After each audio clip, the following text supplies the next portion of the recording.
colleagues are delighted to be hearing from you. Thank you very much for that rousing introduction. Like now I'm feeling completely overwhelmed, but I'm glad to be here. Thank you very much for the invitation to share knowledge. I think that it's important that we're able to do this every once in a while to be able to move the space forward. So thank you very much for the invitation, and thank you very much for all those who have found the time to attend. Okay, so I guess if you can just give me where to start from, then I would just get the ball rolling.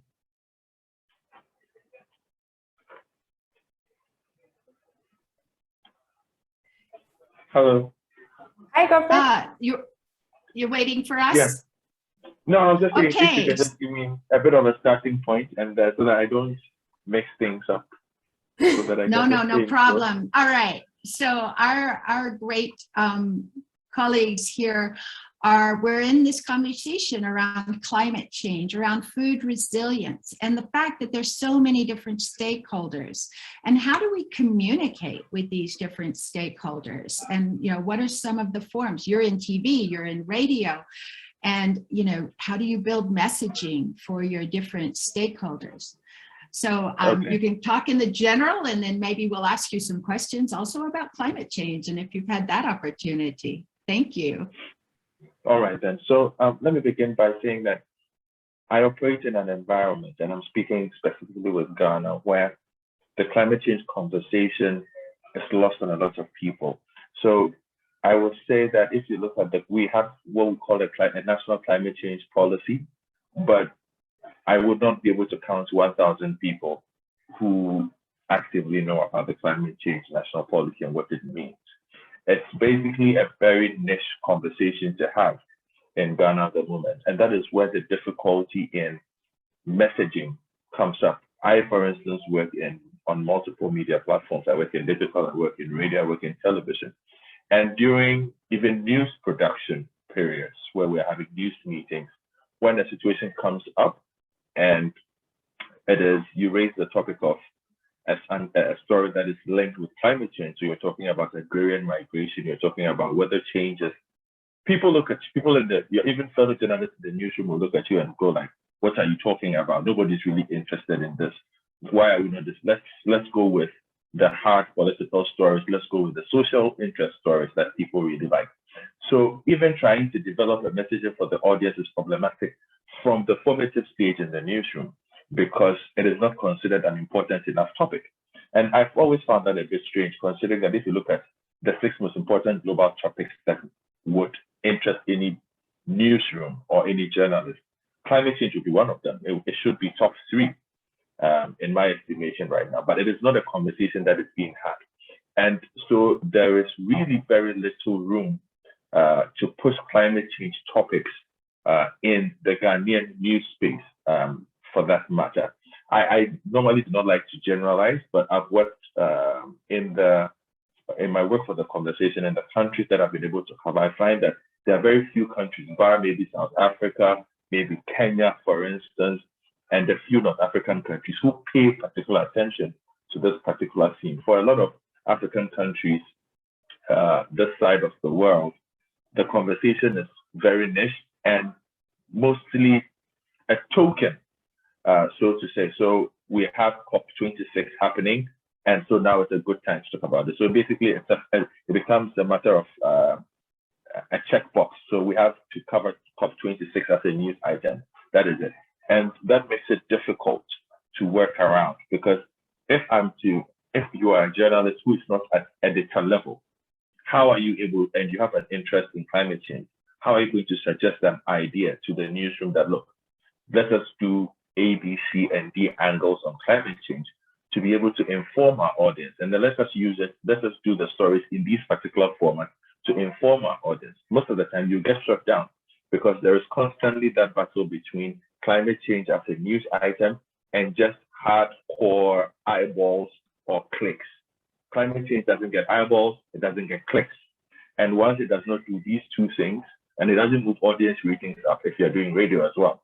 So once it doesn't, you don't have it checking these boxes, it becomes really, really hard to push as an agenda. But I must also admit there is growing interest because there's a new generation of journalists who are a bit more environmentally oriented, who are socially conscious, who on their own time and their own dime are pushing stories in different spaces, who are also agreeing to communicate with scientists in different areas that climate change affects. And the thing is this, we've not been able to draw the image properly for the audience. And I guess that is where those of us who are in the media space have a lot of work to do. We've not been able to draw the links.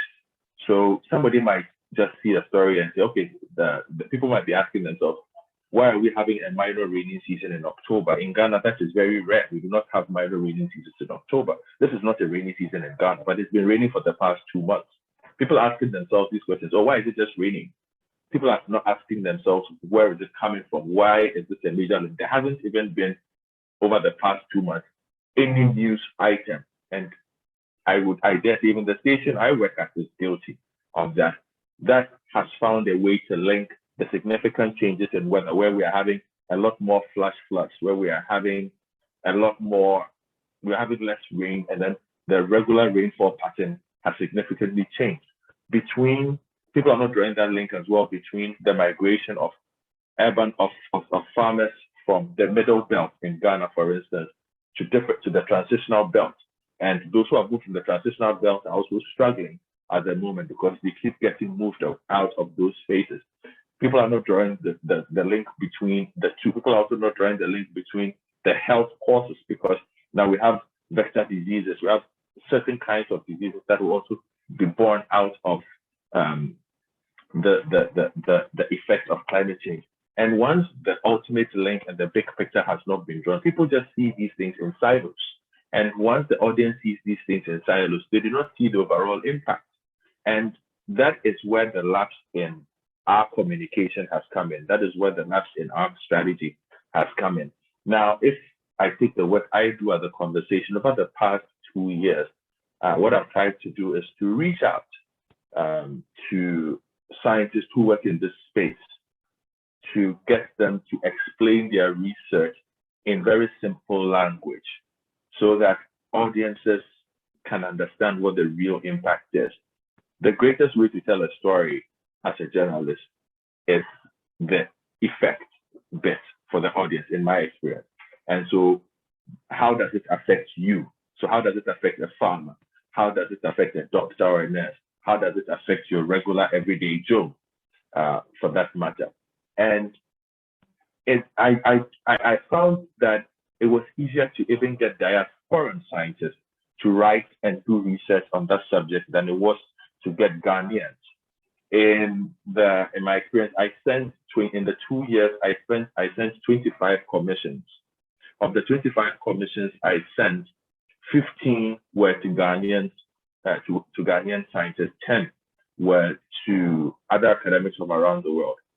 There was a 60% response rate from the academics in other countries as compared to those I spoke to in Ghana. And basically those who responded also said, well, we do not have too much time at the moment. Well, at the moment, our research is geared in a certain way. There wasn't a big willingness to even share the information. So one had to go to extremeness because there is still a lot of experts speaking to experts, if you get my drift. You do not have a lot of experts speaking to the general people or speaking to just a general audience. There's still a lot of academics speaking to academics, experts speaking to experts, policymakers speaking to policymakers. So the conversation just seems to happen above people's heads. And so when you make that attempt as a journalist working in that space to say, okay, how can I help you to get this message that you are trying to send across? There's a difficulty because they're asking, I want to be able to tell my story. Why do I need you to tell the story? And I'm saying, well, it's your word, but I want to be able to put it in a form that will give you the greatest of impact. Most of the time, you'd have academics or policymakers feel like you are dumbing down on their efforts. They want the lingua of what they have done to stay firm. They do not like it being changed. They do not like it being broken down. And that also affects the efficacy of communicating the impacts of climate change as well. And on that level, I also think that one part that we have struggled with is just trying to figure out different messaging for different platforms. Okay, because on radio, I have a different set of audience, and TV, I have a different set of audience, and then online, of course, I have a very different audience space. Now, trying to coin messages around climate change and the situations that we have now to match these different audiences, it's not something that is easy. So, for instance, I have a personal interest in climate change, but like I already told you, at editorial meeting, it's a conversation that is not happening, because even if I raise this as an editor, the question I'm going to get asked is, how many people are truly interested in this? So I have to pick my battles. I have to pick my moments. So, for instance, the president of Ghana speaking yesterday at COP26 is a significant opportunity for me. What it does is it gives me 2 days or 3 days at least worth of airtime to try and explain what the whole gamut of issues are, natural resources, and why African countries are fighting to stay with them when the Western world is saying, let's move away from fossil fuels to renewables. What does it mean for the economy? How does this affect the person at the market? How does this affect the person at the mine? How does this affect the person at the oil fields? Those are the kind of conversations. So I have found an opportunity to make sure that conversation gets to on radio. I might not get a lot of feedback there, but eventually, once you say it enough times over a period of time, what I discover is that there is recall. So you start getting tweets, you start getting Facebook, you might get an email where somebody says, you said this the other time, oh, it's coming true. Why is it not raining? You can then draw those links through the voice that you have to raise those points. So sometimes it might not even be planned, but once there's an opportunity, take that opportunity and interject with that and let the audience know, particularly for me and my working space. Now, for what I do online, though, I find that a bit easier to match what I'm doing with the audience, because once I get a commission from an academic that is dealing with the subject, we fine-tune it, we write it, we revise it, and then we distribute it. And most of the time, it is distributed in such a way that the angling is interesting for the general audience. The headlines are interesting for the general audience. So you do get a certain level of feedback on that. And like I said, the way we write is such that we are always looking at how it affects you, or we are trying to explain the how or the why. And we found out that audiences respond significantly to these two things. Now, sometimes people might say, oh, why do I need to know this? I already know that. You'll be surprised at the number of people who do not know this. And so a simple trick we have at the conversation always is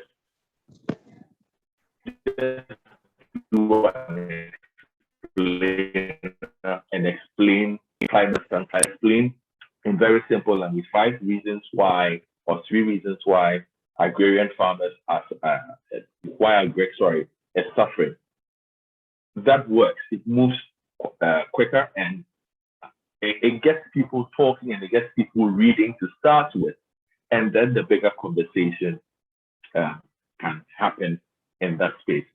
And then just the final point as well on what I think we need to be, media in Africa needs to be paying attention to get messages about climate change out, of which gaps need to be filled. I think I've, in my overall presentation, just touched on pieces of that.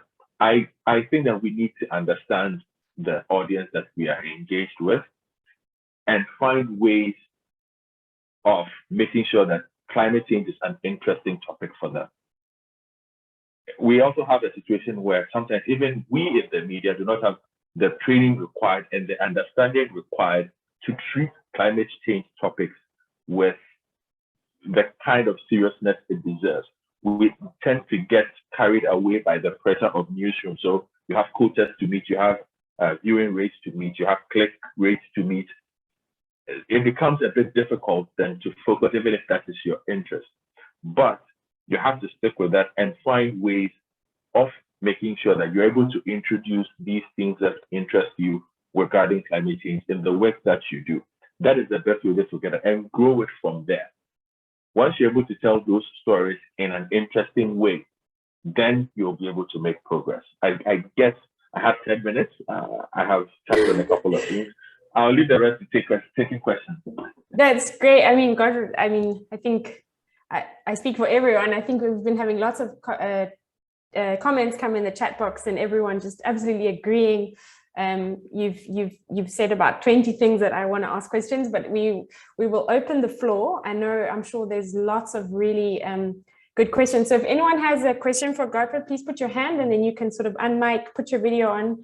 We can see Godfred. It'd be nice for him to see you as well. So if there's any burning questions, please put up your hands. If not, I'll have to rein Constance and I back in because I know we both have many questions. So let's just see. Have we got any questions? If not, I'll go back to some of the chat points and draw those. It would be good to hear some of those comments that were made. Yeah, and let me try and pick through a couple of these. Yeah, Marcus was saying in Mozambique. Marcus, I don't know if you want to speak up. You're welcome to take the floor to take this question.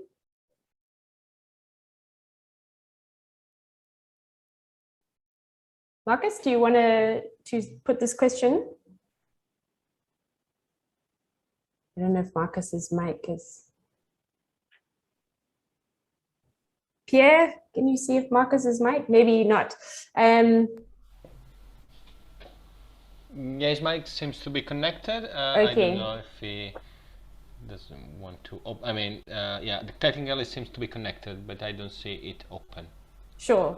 Chimwemwe, I think you had a really nice intervention, and I think this would be quite a critical question for Godfred around politics potentially. Chimwemwe, do you want to just raise that question?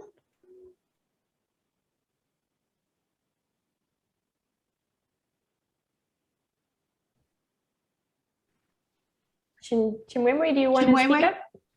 Can you unmute? I love this picture of you speaking, but we'd like to see you actually speaking. Chimwemwe.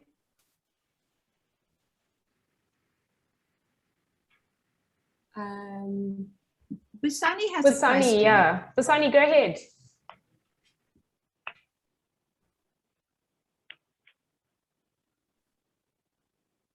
Hi, Busani. If you want to unmute, you can ask Godfred your question. Oh dear.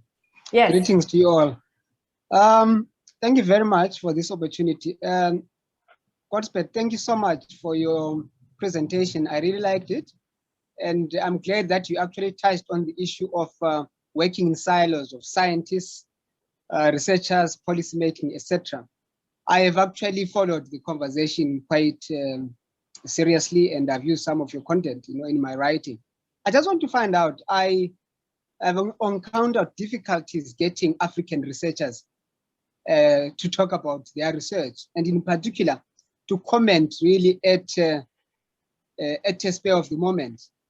How could we actually get scientists and researchers to actually not fear the media, but to open up and that we can use the content? Because I believe African researchers have so much to offer, but we are not able to tap into that. Okay, so that's an interesting question. That is really good. And it comes to the theme of developing sources. I think as journalists, one mistake we make is not developing informal relationships with some of the people we will later on fall back on as resource persons. So what I normally do is I follow the conversations, and I don't mean for the conversation that I work with, but I just follow the general conversations. And what helps is once in a while, I just reach out to a person who I feel is interesting and say, oh, hello, I've been following your work, keep up the good work. And I found that over a period of time, I've developed an extensive network. And once there's a topic that emerges, I find it much easier to reach out to these people and say, hey, hi, it's been a while. this is what is trending. Can I get your thoughts on A, B, C, D? It's an icebreaker. Normally, breaking the ice is what we struggle with, because the approach most of us as journalists have is to just send an email and say, oh, I'm a journalist with ABC News. This just happened. Do you have comments for me?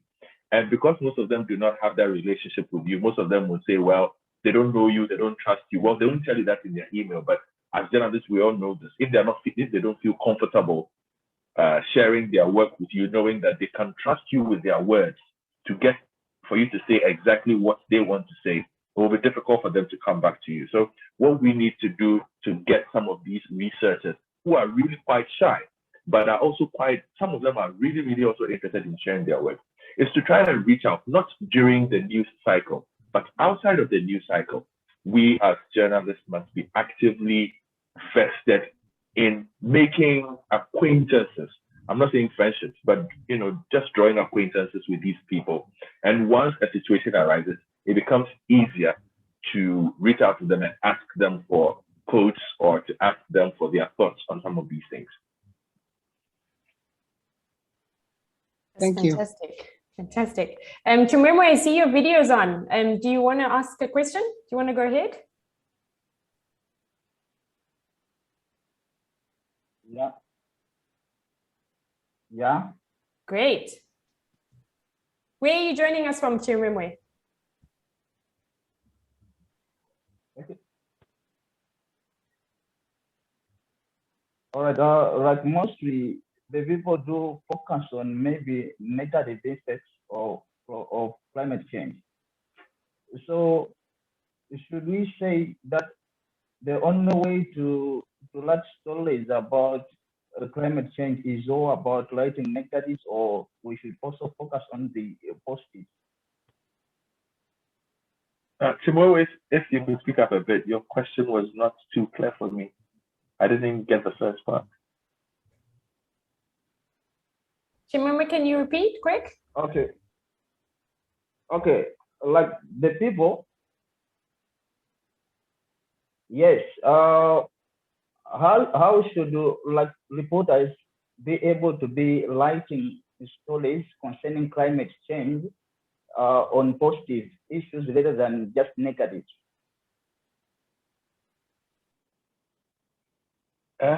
Still missing. Sabrina, if you can help me a bit with what he said. I'm still not very clear with the question. Sure, I think, and Constance, you can jump in. I think what Chimwemwe is asking is how can journalists grapple with the more sort of complex issues, and if I might tag on my own question to add to Chimwemwe's, it's like, I think you touched on it really early, talking about the season now in Ghana and saying this is really unusual. And one of the things we're trying to unpack here in the training is how can we engage the audience also into these longer term trends? So, how can you try and say this really strange season or weather right now is actually part of something much bigger, and actually in 20 years we're going to have this every season, so if I may, so it's Chimwemwe, I think, was asking that, and I've just tagged on a little bit of a question to that as well. Okay, so I think what needs to happen is, look, let's understand this. I'm not a climate change expert. Very few journalists would be. What we have are the resources and a bit of information. So the most important thing for us to do is to learn to focus on the resources that are available and draw them into use. So to be able to have the long-term conversations about climate change and the impacts, to be able to draw the audience in, we need to have a bit of education, which is why something like this is what AICCRA is doing is important. Because what it does do is to draw awareness to the fact that climate change is actually an essential news item for a journalist to monitor. I think that is the big boulder in the middle of the room. The fact that a lot of newsrooms still do not consider having a story or following up on climate change issues, be it short-term, be it medium-term or long-term, as a significant enough news item to even focus resources on for a reporter to go and either study up on, attend a seminar on, or or do a feature piece or a documentary on. Because the question that you get asked if you as an editor, if a reporter sends you a budget to say he's going to the northern region to figure out why yam suddenly the yam production numbers have dropped and why yam farmers are migrating from the north to the middle belt. The question an editor is going to ask is, how many people are going to watch the story if it's for TV, or how many people are going to read the story? And so immediately the whole, even resource allocation in the newsroom does not make it possible. It makes it really, really difficult to be able to draw attention to this particular topic, and to also encourage the audience to grow with this kind of topic. So it's not easy to do, but I think it's an ongoing battle that we need to fight.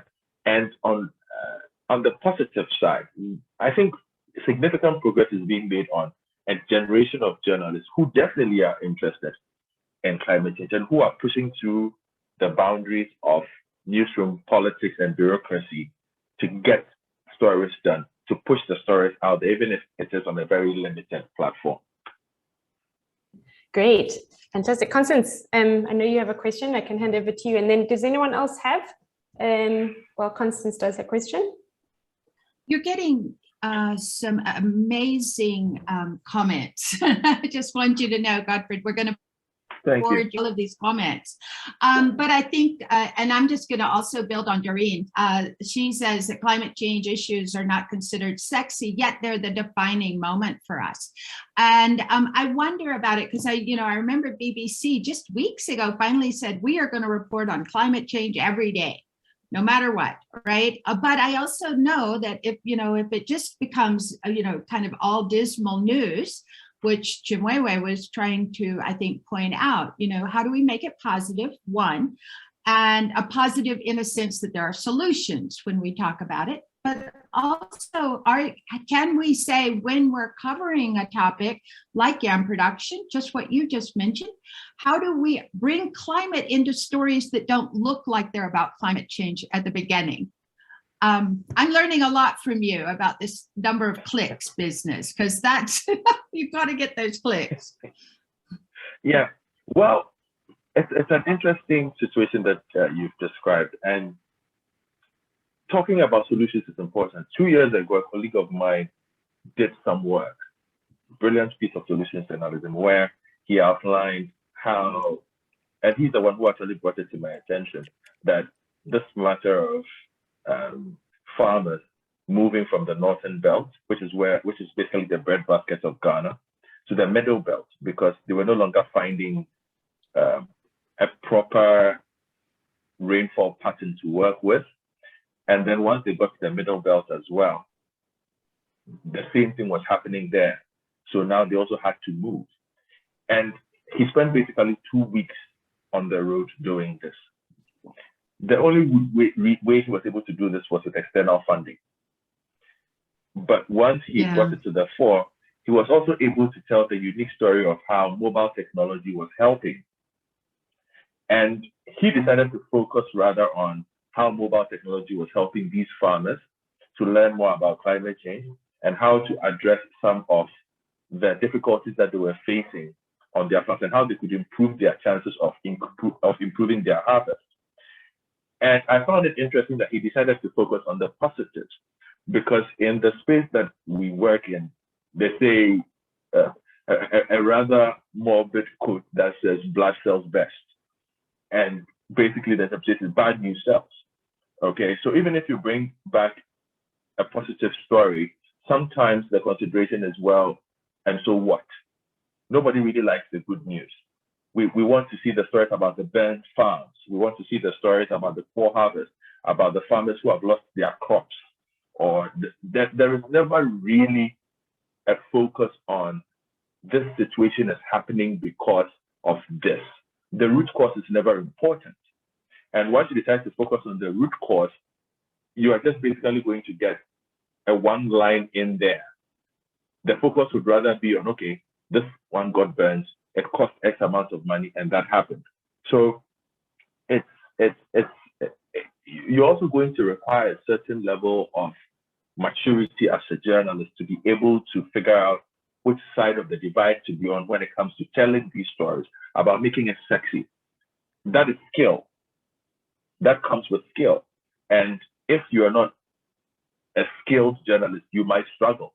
But that also comes with development, that comes with time. So I guess the takeaway from this is we need to be able to find nice ways of telling these stories, interesting ways of telling these stories. Look, there are documentaries, there are this, but in the spaces that you are in, do you think that if I told this story using the local language, it would work? I work at an English speaking station, but I've told stories in the local language on an English speaking station before. It shocked people because they're like, they do not expect to turn on their radio to hear me speaking a local language because we primarily speak English. But people paid attention because, come to think of it, everybody speaks the local language first before they speak English. So even once the shock value is gone, they will pay attention. So what you need to figure out is a shock value. Okay, that does not necessarily break the ethics or break the standards of the media organization you work for or the platform that you work for, but allows you to communicate the message in such a way that people just pay attention in a way that would not be how normally they would respond. And so I guess that is the question we need to ask ourselves when reporting on this. The question is, find the golden thread. Okay, that's what what I'll leave you with. And by the golden thread, I mean, ask yourself, why is this important?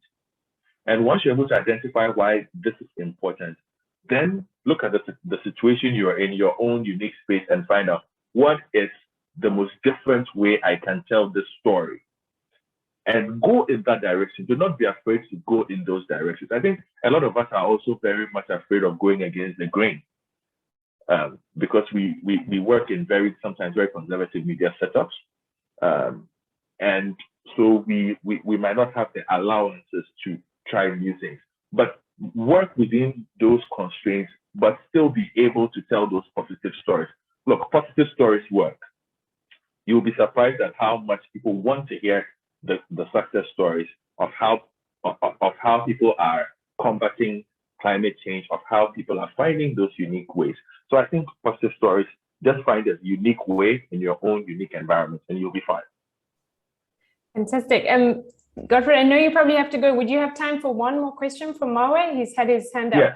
Okay, yeah. Mawe, you've got the last question. So over to you, and then there's a couple more in the chat I'll send to you afterwards, Godfred. Okay. But thank you. Mawe. Okay, thank you very much. And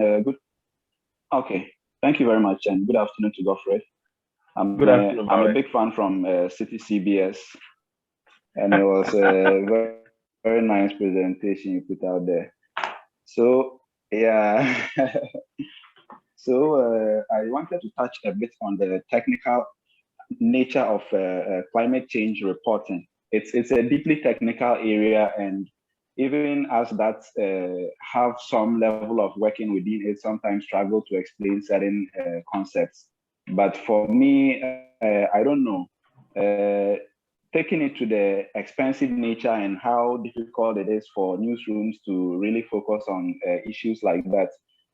What do you think about media practitioners focusing on targeting projects that are into climate change? I think there are quite a lot of them coming up. I work on communications for one of those, and sometimes it's really difficult finding media people who are able to really craft a good story out of a program or a workshop that you organize. And it's mostly just about, company A has organized a training for so and so, and then that is where the story ends. But for me, I think that we could go beyond it. Say, if you want to talk about an issue like charcoal burning, would you rather be linking it to, say, a company like Zarcoal in Ghana that is into using coconut husks to create charcoal rather than burning down trees? Would that be a nice angle to pick a story from? Because maybe people wouldn't read it. We've heard over and over and over. Yes, Maui. A very, very succinct appreciation of the Ghanaian the Ghanaian way of reporting on climate change. It is true. If you are to send, and let me just confirm what he just said. If you get sent a press release from a group that is working on climate change, you might get it tossed in the dustbin, or they'll just regurgitate the press release you sent for you. But here's the thing, okay? I think that the bodies that also work in climate change owe a responsibility to newsrooms to educate them. Most of the time, like I said, and this takes me back to the silos. Folks who work in climate change sometimes feel that they are a bit too smart for your regular journalists, and so do not interact. They just see them as tools, not as partners. And so there isn't a really regular interaction between them. So they do not speak your language. A lot of journalists will see these invitations as an avenue to, one, make money for their stations because they're going to get adverts, or two, it's an assignment. It's a good way to get out of the office. So they do not really care. And the lack of care is what you would find translating into the lack of understanding of even the events or the projects they attended, and reflects in the kind of story that will be published, will be written and published. So a way around this is, and I'm dealing with this on two levels. I'll come to your Zarkol experiment, your Zarkol example. An effective way of dealing with this is to have a continuous relationship between newsrooms and groups that work in climate change, where it is not transactional, but it is a partnership. The transactional nature of it means that, oh, I'm expecting group A, B, and C to send me a press release. Have they sent the press release? What did it say? But if there is a constant engagement, the journalist starts understanding the language. There's an appreciation of the effort that goes into these projects. That is when you start getting invited along on trips, and it is not just, oh, a free holiday, but actually a genuine opportunity to learn and to contribute. Once that is done, that is when you start getting the quality writing that you are looking for, the understanding of the climate issues that you are looking for. Then the second part is the link to projects. The difficulty there is a lot of newsrooms, and again, I'm speaking from the experience of a Ghanaian newsroom, we'll look at a story like that as a sales pitch. So you write a story like that, they'll tell you, well, this looks like an editorial. So why did you work on a story that looks like an editorial? So it's a very gray area to work with. But what you can do is where we talk about the matching media to different audiences. If you're able to find the platform that fits that angle, use it. Something like that might work as a written profile piece, as compared to maybe a documentary piece on radio or on television. Because on television, then you are showing their brand, maybe you might be showing their factory, you might have to speak to their employers and employees. So it looks very much commercial. So in using the points of successful organizations invested in climate change and invested in sustainable use of the environment, you have to be able to get creative and then find which platform matches this. That is when you are able to break that boundary of what exists. So I hope that helps, Maui. But the big one for me, I keep saying, since you work in communications, I suggest that you also invest in partnerships. Keep communicating with the newsrooms that are your friends. Those that are not your friends, invest in them becoming your acquaintances. Let them know what you do, how you do it, and why it matters.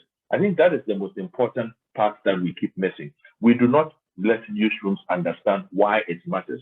That is why a lot of newsrooms, editors, journalists look down on these things and do not consider the news value.